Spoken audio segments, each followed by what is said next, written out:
Hello everyone, guys, I'm here again, Jenaline Abalos of Kusina ni Jenna. Today guys, I'm going to share with you one of the favorite dish of my family. So join with me, let's cook our hoisin chicken. Here are the ingredients that we're going to use for our recipe. Of course, we will have chicken. Guys, you can use any part of the chicken that you like, but for me, because we really love chicken middle wings, so I'm going to use chicken middle wings. And I have fresh mushroom, slices of ginger, crushed garlic, yellow onion. I'm going to use celery. I have here the mixture of chicken powder, garlic powder, and ginger powder. And then we're going to use black pepper, and of course our sauce. This is the hoisin sauce. Okay guys, first we're going to blanch our chicken. Our water is now boiling. I will just add in 1 teaspoon of salt.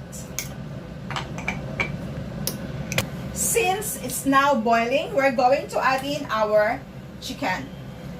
Any part of the chicken that you like, you can use it.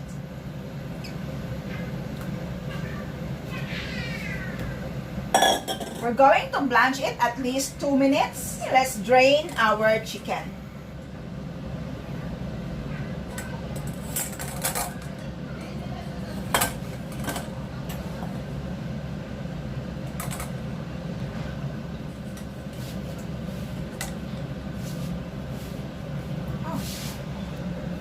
We just heat up the pan.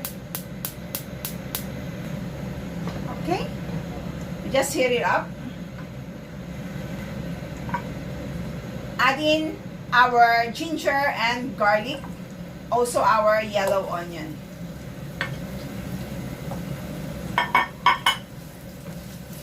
We're going to saute it until it will be aromatic and come out all the flavor of our spices.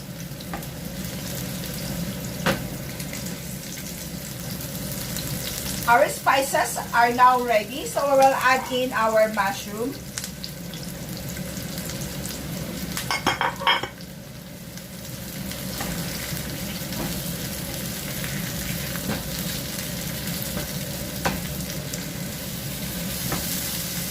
Let's also add in our celery. We just lower our flame to medium, and we're going to cover it for at least 2 minutes.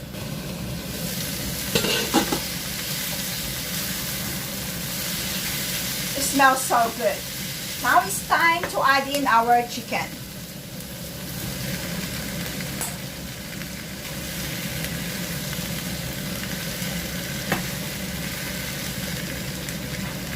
Same as our ginger powder, garlic powder, white pepper, and chicken powder.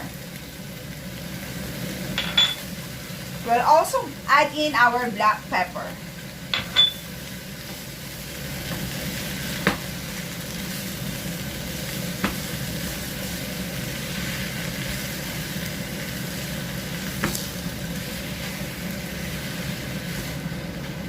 Let's cook it additional 2 minutes. Okay guys, we are simmering our chicken together with the vegetables and the spices so that it will be more flavorful. So let's check it out. Wow, look at that.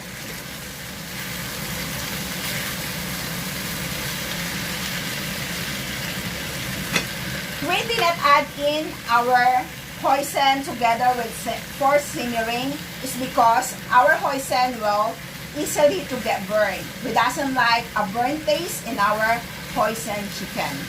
So now is the best time to add in our sauce.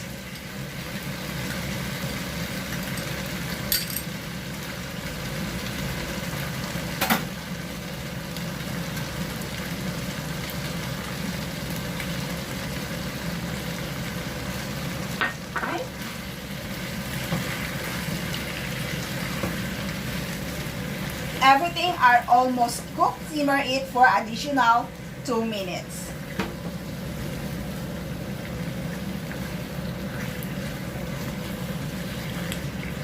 Wow, look at that. And then we're going to cover it again.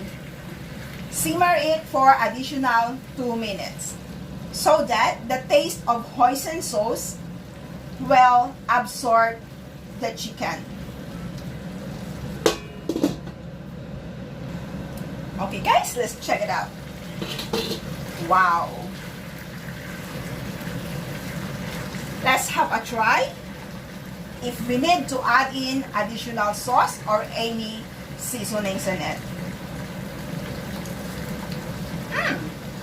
It's just enough, guys. And now it's time to put our spring onion. It's just optional, guys, but I really love to have spring onion in my dish.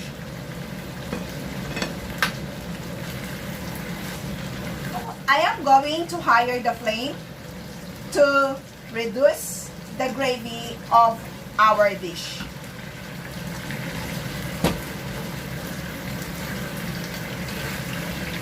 But if you love to have more gravy, is it fine? It depends to you guys how you will like it. But for me, I want it a little dry.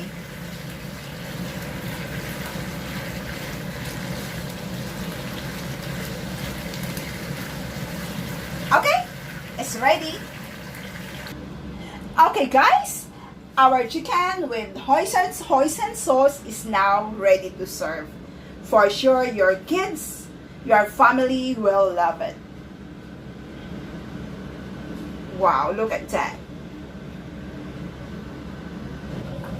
And of course, before I will serve it to my family, I want to try how delicious is it.